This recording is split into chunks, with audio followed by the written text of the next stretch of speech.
Comment gérer les émotions négatives en milieu professionnel?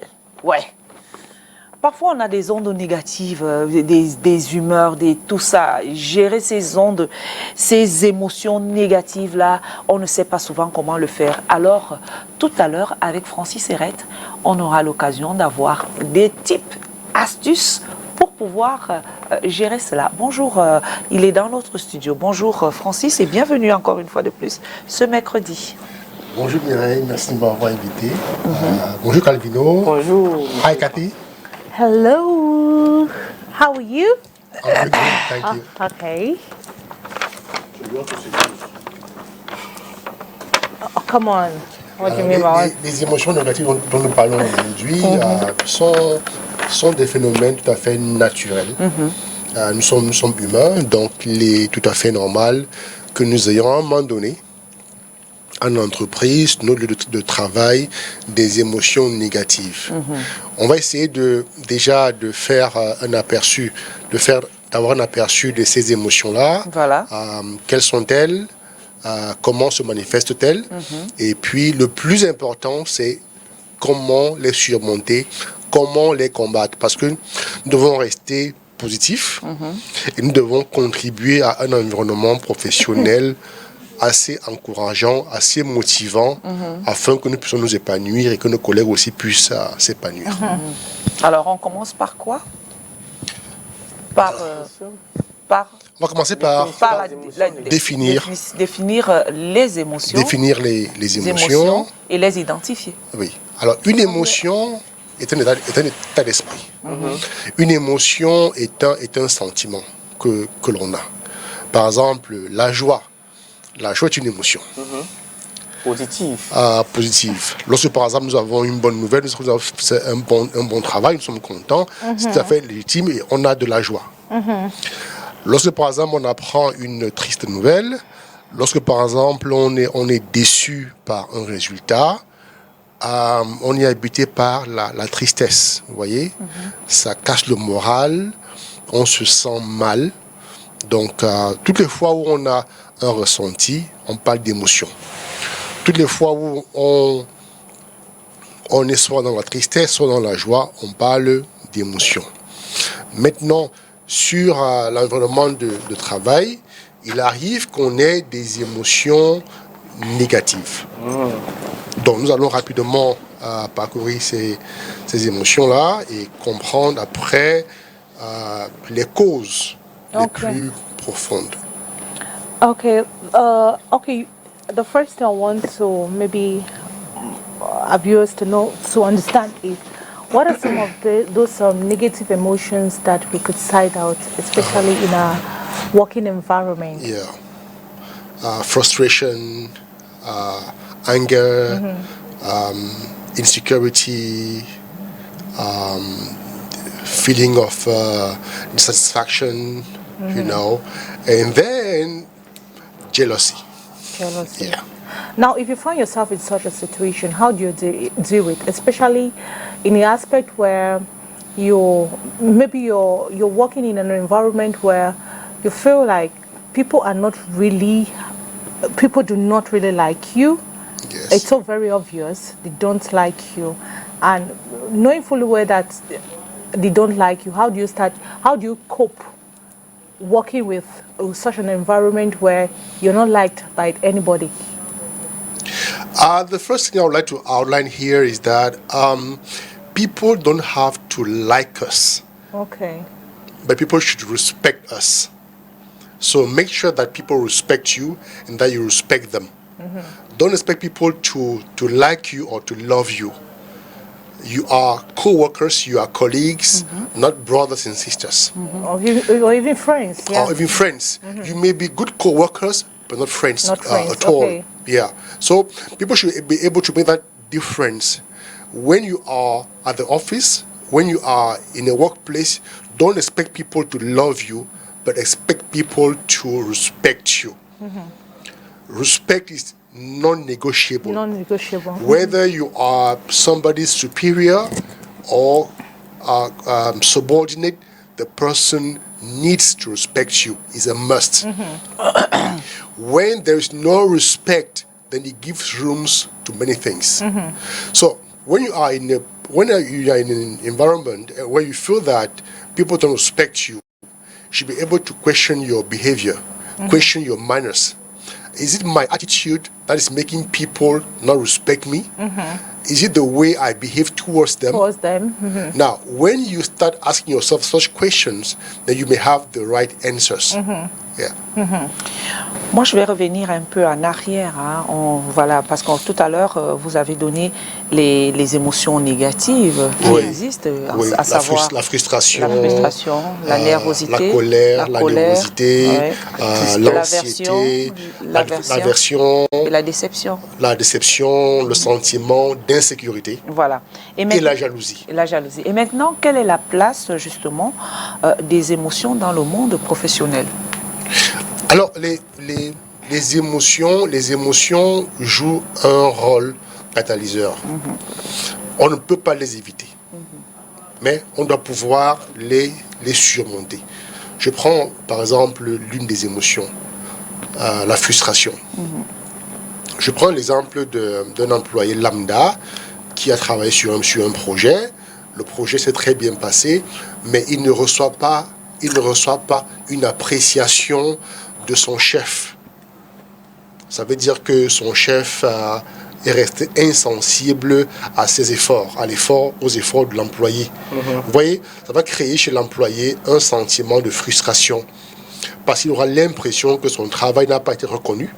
Il aura l'impression que ses efforts n'ont servi à rien. Parce que logiquement, même à la maison, lorsque votre enfant a bien travaillé, il est tout à fait normal que vous l'encouragiez en le félicitant. Donc, que votre femme prépare une nourriture. Voilà, par exemple. Bon. Donc, le fait de ne pas reconnaître le travail d'un collaborateur, le fait de ne pas apprécier, le fait de ne pas encourager, crée de la frustration. Et c'est l'une des causes majeures dans les entreprises. C'est-à-dire que vous avez en entreprise des gens qui se permettent de ne pas apprécier le travail des autres à leur juste valeur, mais trouvent toujours à redire. Alors, ça crée un sentiment de frustration parce que les autres ont l'impression qu'ils ne servent à rien ou alors qu'ils ne sont pas assez compétents. Mais sauf que même lorsqu'on a fait un travail sur une échelle de 1 à 10, qu'on a fait un travail 5 sur 10, on mérite tout au moins d'être encouragé parce qu'on a quand même mis de la volonté. Alors, la frustration va donc maintenant se manifester par une diminution de l'engagement de l'employé, une diminution de l'engagement des équipes. On se dit, le boss n'apprécie jamais. Le boss passe son temps à nous critiquer. Le boss passe son temps à nous montrer plutôt ce qu'on n'a pas pu faire. Alors que parfois, on fait de bonnes choses, il ne dit jamais rien. Vous voyez, à ce moment-là, ça commence à affecter la motivation des employés ou la motivation de l'équipe. Prenons un autre exemple. L'exemple du sentiment d'insécurité qui peut naître très souvent lorsqu'il y a des changements mineurs ou majeurs en entreprise. Quand par exemple un chef s'en va et qu'on nomme un nouveau chef, en général, les équipes ont tendance à être paniquées parce qu'on ne sait pas très bien comment se comportera le nouveau chef. On ne connaît pas son niveau d'exigence, on ne connaît pas ses points forts, on ne connaît pas ses points faibles, et donc directement les gens sont dans l'insécurité. Et on ne sait pas s'il va vouloir travailler avec la même équipe. On ne sait pas s'il voudra faire des changements. Et donc, les gens, à ce moment-là, commencent à se poser des questions. Ça crée un sentiment d'insécurité. Cela va de même. Chaque fois qu'une entreprise, par exemple, est en train de traverser un changement, il y a un grand sentiment d'insécurité parce que ça peut entraîner, par exemple, des licenciements. Ça peut entraîner des mutations, ça peut entraîner des affectations. Et personne ne veut aller au travail en sachant qu'il pourrait être viré le lendemain. Personne ne voudrait aller au travail sachant que mon nouveau chef pourrait ne pas vouloir travailler avec moi. Personne ne voudrait aller au travail sachant que on peut le changer de poste à tout moment. Yeah. Donc, les changements qui suivent en entreprise sont très souvent des causes majeures d'insécurité. Et un autre exemple, c'est la jalousie. Et il faut dire ici que c'est une jalousie parfois inconsciente. C'est-à-dire que l'employé, par exemple, qui éprouve de la jalousie, parfois n'est pas conscient au fond qu'il est vraiment jaloux. Et là, ça survient très souvent lorsqu'il y a parfois des collaborateurs qui excellent dans leur fonction. Et ceux qui n'arrivent pas à avoir les mêmes résultats, parfois commencent à se poser des questions et au lieu d'avoir l'honnêteté d'aller vers ceux qui performent et leur demander comment ils font, il y a plutôt cette tendance à être jaloux et on se demande mais pourquoi lui performe autant et est-ce qu'il n'est pas en train de tricher? Vous voyez, on se pose un certain nombre de questions et ces questions-là vont nous aveugler et on ne se rendra même pas compte qu'en fait, là, nous sommes jaloux. Et vous savez que tout ce qui est négatif a tendance à nous aveugler. That's true. Et souvent, ce sentiment de jalousie-là peut être tellement fort que nous commençons même à recruter d'autres collègues, à nous aider à renforcer ce sentiment de jalousie envers d'autres collègues. Yeah. Vous voyez, on vous confie un projet, vous ne le réussissez pas, et après quelques mois, on confie le même projet à un autre collègue, et le collègue le réussit haut la main. Maintenant, au lieu que vous alliez voir ce collègue pour demander des conseils, pour demander comment il a procédé pour pouvoir réussir, vous commencez plutôt à avoir un sentiment de « mais est-ce qu'il pense qu'il est plus fort que moi? Est-ce qu'il se croit? Est-ce qu'il est plus intelligent que moi? En tout cas, moi j'ai un Master 2, il a même quoi? On dit qu'il a juste une licence. Vous voyez, vous commencez à créer des comparaisons. Parfois même pas la licence. Il n'a même pas la licence. Moi j'ai 5 ans de service, il n'a que 2 ans de service. En tout cas, ça ne se passera pas ici là. Vous voyez, vous commencez à vous éloigner de l'objectif principal. Et puis vous avez la colère. La colère qui peut parfois survenir lorsque vous avez l'impression qu'on marche sur vos orteils. Vous avez l'impression qu'on ne vous respecte pas. Et au lieu donc maintenant de vous adresser à la personne qui vous manque de respect, vous développez plutôt une colère envers tout le monde, alors qu'il y a un problème principal que vous auriez dû examiner, celui de rencontrer le collègue ou les collègues qui vous manquent de respect et pouvoir discuter avec eux de manière franche. Vous ne faites pas cela et maintenant vous commencez à développer de la colère. Vous devenez irritable au moindre coup et dès qu'il y a la bonne occasion, vous levez la voix et ça fait donc que votre bureau, bien votre équipe devient méfiante envers vous. Donc ça, ce sont donc de la négativité qui va progressivement pourrir votre environnement de travail. Wow. Et à un moment donné, ça devient invivable. Donc c'est pourquoi, en général, on dit la première chose à faire, c'est de pouvoir prenez conscience de l'émotion qui vous habite. Quand vous sentez de la frustration, arrêtez-vous et vous demandez-vous, qu'est-ce qui m'a frustré? Pourquoi suis-je frustré? Et maintenant, qui est en train de me frustrer? Et maintenant, allez vers la personne. Si c'est un projet que vous avez exécuté et vous n'avez pas été apprécié à votre juste valeur, allez voir votre chef et demandez-lui, chef, j'ai rendu les résultats, vous n'avez rien dit, ça fait environ 2 semaines, j'aimerais savoir, est-ce que le travail a été bien fait, n'a-t-il pas été bien fait, donnez-moi votre appréciation.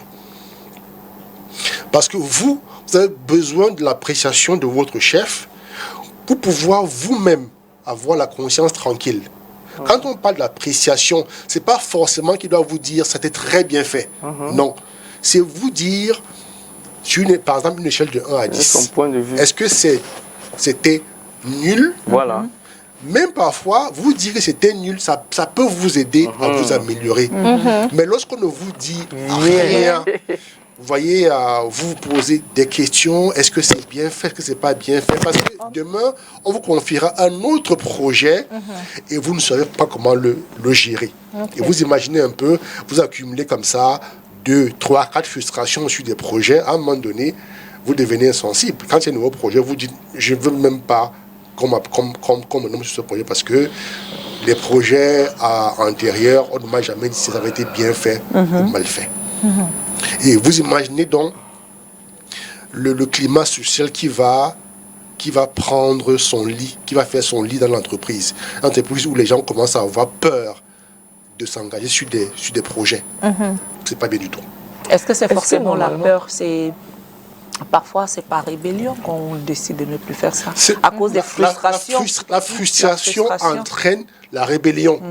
Donc, il est important que les collègues, les chefs apprennent à donner un point de vue, à donner un feedback afin d'aider celui qui a participé au projet. Ça, c'est très important. Parce que vous avez les frustrations de la vie personnelle qui sont incontournables et les frustrations de la vie professionnelle. Maintenant, parfois, quand une frustration de la vie personnelle rencontre une frustration de la vie professionnelle, ça devient très dangereux. ça devient très dangereux. Donc c'est pourquoi il faut éviter, il faut limiter les frustrations en milieu professionnel. Mais est-ce qu'il faut Mais je exprimer voulais ses savoir, émotions au travail? Alors, lorsqu'on parle d'exprimer ses émotions au lieu du travail, ça veut dire quoi? Ça veut dire qu'en fait, il faut d'abord pouvoir les repérer. Oui. C'est-à-dire, au moment où je commence à avoir une colère contre Calvino, je dois reconnaître que cette colère-là est contre Calvino et non contre Cathy. Parce que si j'oriente la colère que j'ai avec Calvino Sur Cathy. sur Cathy, c'est pas juste. Ouais. That's true. Oui. Donc, il faut d'abord reconnaître que c'est Calvino qui m'a énervé. Oui. Et en quoi m'a-t-il énervé? Et maintenant, je dois aller vers lui. Afin qu'il sache déjà que je suis fâché par rapport à ci ou par rapport à ça. If only he's aware. Et Calvino, maintenant, peut ne même pas être conscient de ce qu'il m'a fait. Maintenant, quand je lui parle, il va prendre conscience de ce qu'il m'a fait et peut en parler avec moi de façon très, très calme. Parce que s'il n'est même pas conscient de ce qu'il m'a fait et que moi je reste dans mon coin fâché, vous verrez que je vais finalement orienter ma colère vers tout le monde. Pourtant, peut-être Calvin a juste posé le micro sur une table, alors que je voulais qu'il la pose sur une chaise. Alors je peux simplement lui demander, mais je m'attendais à ce que tu poses le micro sur la table, pourquoi tu l'as posé sur la chaise? Il va s'expliquer. Mais si je ne demande pas ça, moi je me fais mon cinéma dans ma tête, Calvin ne me respecte pas, il ne m'aime pas, il a envie de m'affronter, alors il va voir. Donc, il faut d'abord reconnaître qu'on a un sentiment, qu'on a une émotion négative. Et puis maintenant, trouver le moyen de pouvoir en parler. Okay. Par exemple, un sentiment de jalousie qu'on peut avoir. Je me souviens d'une dame qui est venue en coaching qui avait un problème grave de jalousie. Wow. C'est-à-dire que dès qu'une collègue était plus belle qu'elle, elle en était jalouse. Dès qu'une collègue travaillait mieux qu'elle, elle en était jalouse. Elle était toujours jalouse d'autres femmes, mais jamais d'autres hommes. Elle était toujours orientée vers les femmes. Et après, on s'est aperçu qu'en fait, elle avait un problème d'estime personnelle. Et elle voulait que chaque fois que quelque chose n'était pas à son niveau, il ne fallait pas que ça soit au niveau de quelqu'un d'autre. Donc elle était l'alpha et l'oméga. Oh, elle n'était pas consciente de cela. Donc parfois on est même jaloux des gens sans en être conscient. Et c'est très dangereux. Parce que la jalousie parfois peut se manifester de façon très cruelle. On parlait jusqu'à saboter le travail d'un collègue par jalousie. On parlait jusqu'à s'en prendre à la personne de manière physique. Parce que quand on est jaloux déjà, on commence à chercher juste la brèche qui nous permettra d'agresser l'autre personne. Je voudrais savoir, écoute, s'il te plaît, est-ce qu'en entreprise, est-ce qu'on doit chercher à éviter les émotions négatives? Ou alors les émotions négatives, c'est des choses que c'est ça qui nous permet, n'est-ce pas, de mûrir en entreprise? Pour éviter les émotions négatives, il faut rester chez soi, dans sa chambre et fermer à clé. Voilà. Comme ça, on n'aura aucun contact avec le Le monde monde extérieur. extérieur. Rappelons que c'est le coach, c'est Francis Hérette qui parle à l'instant. Voilà. Francis Hérette, il est écrivain et coach d'entreprise. C'est lui notre invité de ce jour, Cathy. Tu avais une question à poser? No. I was just reacting to what Kavino said. Now you just make mention of jealousy. Like there are some people who, like, you're not conscious that you have a jealous mind. Like Yes. you're a jealous person. Yes. Now, how do you start working on that? And my question is, what could really make people to be jealous? Is it lack of confidence, or is it lack of what could really be? Lack of confidence, lack of ambition. But the point here, and this is very important, is that the people are not aware That they are jealous. that they're jealous. Yeah. And so usually when you start having like negative feeling towards somebody, first question is, what's the issue here? What's the problem here? Why am I feeling this way about this person? Why do I feel anger when this person With this gets close to person. me? Why do I feel insecure when I see this person? Okay, take ladies. Is it because I have the feeling that she's more beautiful than me? Is it because I have the feeling that she's more intelligent? Is it because I have the feeling that she's loved by people? She's more popular? Because again, here is a mind read. It's not reality. Reality, yeah, you're Yeah, just like. yes. You might be thinking that she's more beautiful than you, but actually she's not. But you have that impression. Maybe because she smiles very easily to people, while you reserve. Yeah, you reserve, or maybe she cracks jokes easily with people, and people respond to her jokes. So when you start identifying that, then you are likely to notice that you are jealous. Say, oh, is it that I'm like jealous? And then the fact of you being jealous is not a crime. It's a natural feeling. All of us in our lives, we've had times that we were Jealous of more or less somebody. jealous of somebody. Right from childhood. Yeah. You see in primary school, your friend comes with a new pair of shoes. You look at it, you look at yours. Yours is like old. You say, so her parents take care of her more than my parents take care of me. This is just, slight jealousy. But when you are adult, jealousy becomes dangerous because you may even take actions to harm the other person. The other person Yeah. that you regret later on. Later. So that's why it's very, very important for you to realize what emotions are affecting you at every moment of your day. Ceci m'amène justement à demander les conséquences justement les conséquences des émotions négatives en milieu professionnel. Oui. Alors, vous avez une émotion, vous avez une conséquence comme le stress. Le stress qui peut entraîner le burn-out. Pourquoi? Parce que lorsqu'à un moment donné, on n'a plus la niaque de travailler, à cause de tous ces sentiments, à cause de toutes ces émotions négatives-là, l'organisme se fatigue. Vous allez au travail, vous voyez Calvino, vous piaffez, vous voyez Cathy, vous tournez la tête. On vous présente un dossier, vous dites, je travaille sur des projets depuis longtemps, j'aimerais apprécier mon travail. Donc, même ce travail-là, vous n'arrivez plus à le faire, vos collaborateurs vous énervent, votre chef vous énerve. Vous voyez, vous commencez à creuser autour de vous votre propre enfer. Et la première conséquence, très souvent, c'est un niveau de stress que vous ne maîtrisez plus. On parle parfois de burn-out.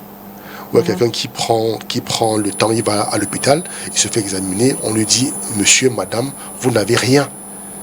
Mais il vous dit, je ne me sens pas bien, je ne dors plus la nuit. Vous voyez, j'ai des insomnies. J'ai parfois l'impression que les gens parlent dans mon dos. Vous voyez? Et puis votre performance commence à prendre un coup. Et en entreprise, lorsque la performance commence à prendre un coup, ça veut dire que l'employé ou bien l'ouvrier n'est plus très utile. On peut vous donner un congé de 2 jours, 3 jours, vous revenez, une semaine vous revenez, et après on vous dit, vous n'êtes plus efficace, vous n'êtes plus performant. Vous voyez? Juste parce que vous n'avez pas pu gérer vos émotions négatives. Vous devenez agressif envers des gens qui ne vous doivent rien, qui ne vous ont rien fait, juste parce que vous avez ce sentiment-là qu'on ne veut plus de vous. Or, si à la base, vous aviez identifié ces émotions négatives, vous avez pris des mesures pour pouvoir les surmonter, vous n'en seriez pas là. Voilà, on va aller... oui, Calvino, vas-y. Bon, je voulais juste te demander comment est-ce qu'on peut gérer les émotions négatives. Est-ce qu'il y a une petite recette? Oui, on peut en revenir voilà. après. On va revenir sur cette question. Avant ça, on va aller dans la rue, poser la question à l'homme de la rue, comment eux, ils réussissent à gérer les émotions négatives en milieu professionnel. C'est la caméra de Frédéric Forme du côté de Yaoundé. À tout. Pour gérer les émotions en milieu professionnel, c'est en fonction du travail que tu as accepté faire. Bon, et il y a les problèmes de patronat et des dirigeants. Ça a toujours créé des problèmes entre l'employeur et le travailleur. C'est pourquoi les problèmes au niveau professionnel sont complexes. Il y a des choses vraiment qu'on ne peut pas supporter. Et puis les Camerounais ont un corps lourd. Quand il est quelque part, il trouve le travailleur comme c'est son chien. Bon, il lui donne de l'argent quand il veut. Les avantages même que le service donne, c'est le patron qui en bénéficie. Donc il y a toujours beaucoup de malentendus dans ce domaine. Oui, comment gérer les émotions négatives en milieu professionnel? Je dois déjà dire qu'en milieu professionnel, il faut savoir qu'on y est par la grâce de Dieu. Quand vous vous levez le matin, vous-même, je crois que la prière que vous devez faire, c'est de demander au Seigneur de guider vos pas. C'est-à-dire, entre autres, de ne vous faire rencontrer que de bonnes personnes. Et là, vous ne pouvez pas préparer d'emblée qui est-ce que vous allez rencontrer comme usager en milieu professionnel. Mais quand vous venez déjà avec cette préparation morale à affronter tout spirituellement, je crois que vous serez inspiré le moment où des réactions viendraient des uns ou des autres. Vous allez vous faire guider, tout dépend donc maintenant de l'éducation que vous avez à la base. Si vous êtes belliqueux à la base, vous n'allez pas venir créer des miracles en milieu professionnel. C'est une question d'éducation, ça se prépare. Ce n'est pas à partir de votre milieu, de votre bureau, que vous allez dire, bon, ce matin, je vais gérer les émotions. Ça va venir de partout. Et je crois que c'est, pour me résumer, c'est les dispositions naturelles et spirituelles qu'on a qui vous font gérer tout. Et puis, avec un peu de patience, ça va aller. En ce qui concerne les émotions, c'est une chose très, très particulière dans la mesure où il y a beaucoup de gens qui n'ont pas comment dirais-je, la possibilité de se maîtriser devant une situation. Et la situation la plus délicate, c'est surtout entre la femme et l'homme. Pour les enfants, c'est encore supportable. Quand l'homme n'est pas stable dans son foyer, c'est très difficile de maîtriser même son propre travail. Et ce n'est pas facile pour quelqu'un de maîtriser son travail, de bien travailler, lorsqu'il a laissé par exemple des discussions à la maison. Oui. Donc je crois que la meilleure manière qu'il faut pour maîtriser cette situation, c'est d'avoir le courage et l'appui des collègues. Oui, si vous êtes dans un bureau où on vous aime, c'est plus facile de vous en sortir. Mais si vous êtes dans un bureau où on ne vous aime pas, c'est encore plus grave. Vous risquez même d'écrire la colère que vous avez dans votre tête lorsque le patron vous donne un travail à faire. Et donc vraiment, c'est un problème particulier, c'est délicat. Je pense que les caractères en milieu professionnel, il faut juste comprendre que chacun vient avec sa culture. Généralement, le milieu professionnel, c'est là où les gens partent de partout. Comme j'ai dit, la culture. Donc, forcément, il faut comprendre que celui qui est avec moi n'est pas mon frère. Celui qui est avec moi n'a pas la même culture. Celui qui est avec moi n'a pas été éduqué de la même manière. Donc, c'est tout ça qu'il faut mettre dans le paquet pour s'en sortir en milieu professionnel.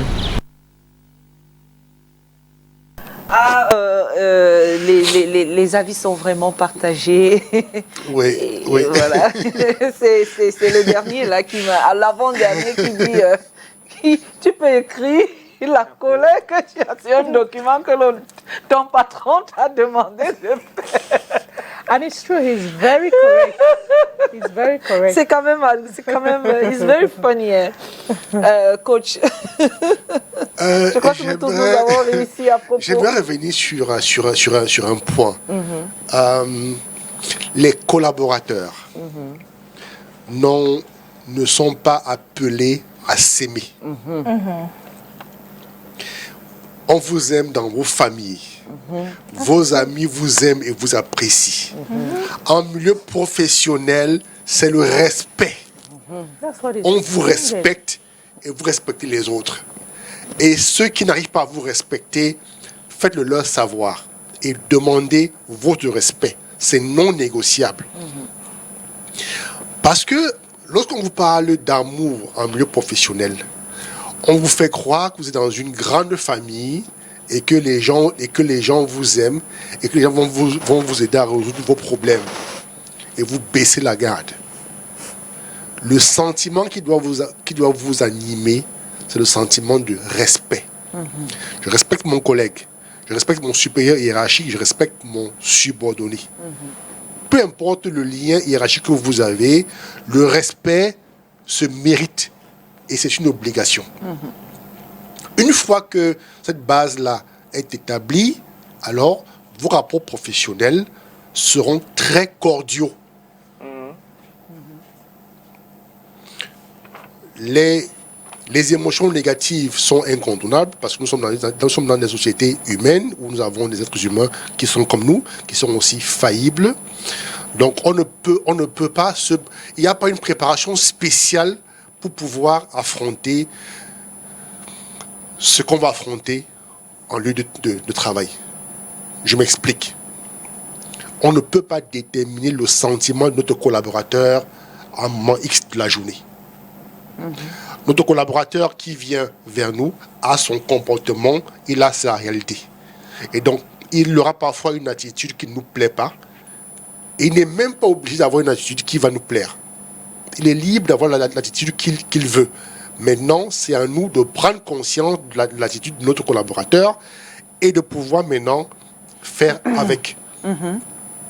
Donc, que ce soit au niveau des subordonnés ou au niveau de notre hiérarchie, c'est la même chose, c'est le même combat. On aura toujours des problèmes de frustration qu'il faut apprendre à gérer et à relativiser. On aura des problèmes de jalousie. On aura des problèmes d'insécurité. Par exemple, lorsqu'une société traverse un changement majeur, une crise, quelle préparation voulez-vous avoir pour pouvoir affronter la crise? Quelle prière allez-vous faire le soir chez vous pour qu'une fois dans l'entreprise, la crise puisse disparaître? La crise peut être économique et peut imposer, par exemple, qu'on mette des gens à la porte. Et ce sentiment-là de « je peux perdre mon boulot à tout moment va vous rendre nerveux. Vous n'y pouvez rien. D'accord. Bon, Tout ceci amène maintenant à la question de Calvino sur comment gérer. Comment gérer les émotions négatives. C'est dans un sens autre que ce que les gens disaient, est-ce que lorsque tu es dans une entreprise et que les émotions négatives, ça pousse, ça atteint, comme on dit en anglais, le burn-out, c'est-à-dire que tu n'en peux plus. Comment est-ce que tu peux gérer ça? Est-ce qu'il faut peut-être sortir de l'entreprise, peut-être marcher, je ne sais pas. Est-ce qu'il n'y a pas une autre façon de pouvoir gérer pour essayer de te ramener un peu, que tu reprennes ta conscience? C'est pas une crise. Alors, si votre frustration vient de ce que, par exemple, votre supérieur hiérarchique vous confie trop de tâches, au point que vous soyez incapable de vous organiser, alors il faut simplement aller voir le chef hiérarchique et lui dire, monsieur ou madame, le travail que je reçois, je n'arrive plus à le faire dans les délais. D'accord? Parce que le fait juste de sortir du bureau et d'aller marcher, allez faire 200 km, vous reviendrez trouver le même travail. Avec qu'en fait, vous allez déplacer votre frustration pendant 5 minutes. Et quand vous revenez, la même frustration est là. Mais ce que je veux dire, est-ce que le sport, par exemple, ne permet pas un peu de relâcher quand tu es tellement accablé par les émotions négatives? Le sport permet de relâcher un certain nombre de choses. Mais ici, nous parlons des cas bien précis. C'est-à-dire que nous sommes habités par une émotion négative à un moment lambda. De notre vie professionnelle. Voilà. Comment gérer cela? Voilà. Oui. Maintenant, moi justement, parce que... Cathy, vas-y. I know, I want to emphasize more on that frustration point because someone is asking, like, what could really make you to be frustrated at a job site? Now, he got an example of the fact that he works in a company where salaries are delayed and Chacun parle que pour lui. salaries are delayed. Yes. They get no communication from those at the top. Yes. Now, at one point in time, you feel somehow like it makes you not to even do your job well, because you're thinking of the bills you need to pay, your landlady or your landlord is on your neck. Like, how do I start to overcome that? Like, okay, the fact that I should put it in my mind, I'm working in a company where we always have a delay in salary, but I still need to stay professional. Okay. This is no longer a negative emotion, right? No, it's not a negative emotion because frustration is negative emotion. This is like a permanent state, right? This is no longer an emotion. When a company does not pay you, you have bills. It's no longer a negative emotion. Not like they don't pay. This person is saying that it's not like the company do not pay. Yes. But they have delays, which is becoming recurrent. Yes. Now, due to the fact that they're used to the fact that the salaries are delayed, yes, it makes them not to work, like give their all in what they are doing. You understand? Okay. Let's say, for example, like I'm just going to quote an example whereby you always have, maybe you've been given, maybe each day you have 2 reports to do a day, but now you're expecting your salary. You've been working like that, two reports. You're expecting your salary at the end of the month, but it doesn't come. Meanwhile, you have bills to pay, your landlady is on your neck, but you need to come to work the next day. You still have to put your Uber. You find yourself not doing that because of the salary frustration. Yes. So how do you overcome that feeling? Like, despite the fact that the salary is delayed, you still have to, giving your all. Okay. There were two options. There were 2 options. If you definitely love your job and you love the company, then you might put up with the situation. But knowing that it's going to have consequences on your health, because it's going to strain you, and you might end up with some diseases, stress-related diseases. And the other thing is, you can just walk away from that company and look for a better company where you can be paid on time every month. Okay. Because there are short-term situations that you can handle. And then long-term things that may just make you feel bad, permanently feel sick and not enable you to organize your life the way you want to. So you have the choice. So this is not a negative emotion. No, it is so. It's a negative emotion because when you see your other colleagues saying that, no, I'm working according to how they pay me. If you can't sell it, I'll work. If you don't, you understand? Like you feel you have to move on the same pace like your colleague. If they say, let's do this because we are not paid on time. You understand that? That's why I emphasize that it's a negative emotion. Because at one point in time, you get influenced by those around you as well. It kills your motivation. Your motivation. It kills your motivation, yes. Mais moi, c'est comment réussir à gérer les émotions professionnelles en milieu négatif, en milieu professionnel. Comment réussir? Il faut bien se connaître. Voilà. Il faut bien se connaître. Et comme ça, à chaque fois que vous éprouvez une émotion négative, vous vous arrêtez pour faire le point. Ça, c'est très important. Ceux qui n'arrivent pas à faire le point sur leurs émotions négatives finissent toujours par payer des conséquences lourdes. Donc la première chose, c'est d'abord, que m'arrive-t-il? Pourquoi je me sens ainsi? Pourquoi je n'arrive plus à travailler normalement? Pourquoi je suis en colère contre telle personne? Pourquoi est-ce que j'ai l'impression que mon boss ne m'apprécie pas? Pourquoi j'ai l'impression que mon travail n'est pas valorisé à sa juste valeur? Pourquoi? Et ce pourquoi-là doit vous amener à vous arrêter et à trouver les réponses. Vous seul êtes capable de vous interroger sur la source de vos émotions négatives. Personne d'autre. Parce que très souvent même, ceux qui vous entourent ne sont même pas conscients de cette émotion-là qui vous habite à un moment lambda. Ouais. Et j'ai une question à deux volets. Premièrement, quelle est l'émotion négative la plus forte? Et deuxièmement, comment reconnaître une émotion négative? Sur un classement, ça dépend. Moi, j'ai voulu parler ici de cinq émotions qui sont vraiment fortes. En entreprise. Oui, en entreprise. On a parlé de la jalousie, on a parlé de l'insécurité, on a parlé de la colère, on a parlé de la frustration. Donc, ça dépend des gens. Pour certains, c'est la colère. Pour d'autres, c'est la frustration. Certains, c'est la déception. D'autres, c'est l'insécurité. Donc, ça dépend, la nervosité. Donc, ça dépend. Oui. Comment reconnaître une émotion négative d'un collègue? C'est ce qu'on vient de citer, là, la négativité. Comment reconnaître? Parce que tu peux chez un collègue, évitez de jouer les magiciens. Voilà. D'accord? Prenez soin d'abord de vous-même. Exactement. Avant de prendre soin des autres. Parce qu'en voulant aller chercher chez les autres, parfois soi-même on est très mal.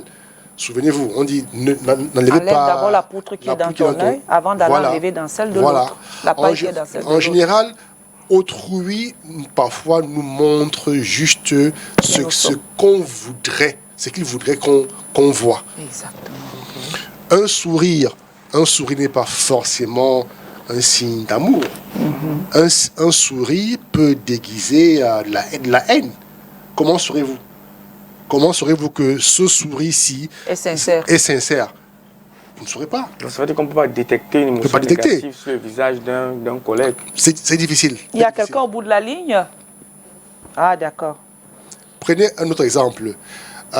Si par exemple Cathy se lève là brusquement et arrache son micro et s'en va. Nous tous, on verra qu'elle est en colère, n'est-ce pas? Ça peut être une urgence. Peut-être qu'elle a reçu un coup de fil et il y a un problème très urgent. Et elle est prise de panique et elle s'en va. Mais nous, on ne saura pas ça. On va se dire, comment Cathy peut se lever comme ça? Qu'est-ce qui s'est passé? Mais c'est quand elle va expliquer qu'on s'est dit, non, c'était pas un sentiment négatif. Elle n'en voulait à personne. Elle a eu juste une urgence. Donc, il est bon d'abord de s'occuper de soi-même, de s'occuper de nos propres émotions. Et c'est aussi parce que très souvent, nous sommes portés vers les autres. C'est-à-dire, on oublie que nous sommes nous-mêmes un sujet à problème. On est porté vers les autres. Si on arrive déjà à identifier les émotions négatives qui nous minent, on a plus de chances de trouver des astuces pour pouvoir en sortir. Mais quand on est porté vers les autres, on aura tendance à juger les autres. Quand il fait mal son travail, quand il n'est pas ceci, n'est pas cela, Mireille n'est pas ci, n'est pas cela, alors que parfois c'est nous-mêmes le problème. Donc ça veut dire que c'est important de se poser les vraies questions. Les vraies questions. Et de se remettre en cause. Voilà. Et se remettre en cause tout le temps. Voilà. Pour sortir, parce qu'il est 11h53 minutes déjà. Hein? Yes, On retient quoi sur comment gérer nos émotions en milieu professionnel? Alors, on retient que rien n'est acquis et que toute société, toute entreprise emploie des êtres humains comme nous et que personne n'est parfait. Donc, nous aurons toujours à avoir des situations qui vont créer chez nous des émotions négatives. Votre chef qui ne vous a pas promu alors que vous attendiez à une promotion n'est pas forcément méchant.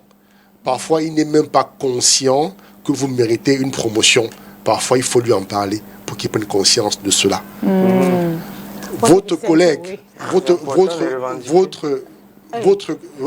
il y a une façon de revendiquer en entreprise. On ne le fait pas dans la rue, ou bien on ne va pas agresser son directeur. Il faut se connaître. Il faut se connaître pour que chaque fois qu'on a le moindre sentiment négatif qui commence à nous envahir, qu'on puisse l'arrêter. Et qu'on puisse trouver la cause. La cause peut être lointaine, comme elle peut être proche. Par exemple, la nomination de Calvino peut créer chez moi un sentiment d'insécurité. Je dis, mais Calvino, le petit là, comment il a fait pour qu'il soit nommé, alors que moi, qui suis là depuis 15 ans, je n'ai pas été nommé. Mon problème, ce n'est pas Calvino. Mon problème, c'est est-ce que le chef qui a nommé Calvino est conscient de mon travail? S'il n'est pas conscient de mon travail, tout à fait normal qu'il nomme Calvino. Peut-être que Calvino a participé à des projets majeurs au cours desquels il a pu faire la différence. Et le chef a donc noté que Calvino était quelqu'un de très dynamique et qui méritait un poste plus important. Donc soyons conscients de qui nous sommes et de toujours faire le point sur ce que nous ressentons à tout moment. Merci beaucoup Francis Serrette d'avoir été des nôtres encore ce matin. Et j'avais encore d'autres questions, mais on va aller continuer en off. La question d'aujourd'hui, on posait la question de savoir comment gérer les émotions en milieu professionnel. C'est pas du tout évident. On a eu tout ce qu'il fallait par rapport à tout cela. Les astuces possibles, ça a pris le temps que ça a pris, ça prendra le temps que ça prendra, mais au moins on a appris quelque chose. Merci Francis Serrette, et on retrouve Francis Serrette sur tous les réseaux sociaux, Francis Serrette, et à francisserrette.com pour aller découvrir aussi ses livres. C'est un coach d'entreprise. Cathy, tonton Calvino, vous savez que je vous aime. Même si on dit qu'en milieu professionnel, on ne s'aime pas. Moi, je vous aime. Non, moi, je vous aime et je vous respecte. Voilà. Merci d'avoir été. Merci. All you need is respect, not love. Ok, donc je ne t'aime plus. I want respect. À demain. Demain, jeudi, on retrouve le révérend Messina avec encore le thème, la prédestination. À demain. Ciao.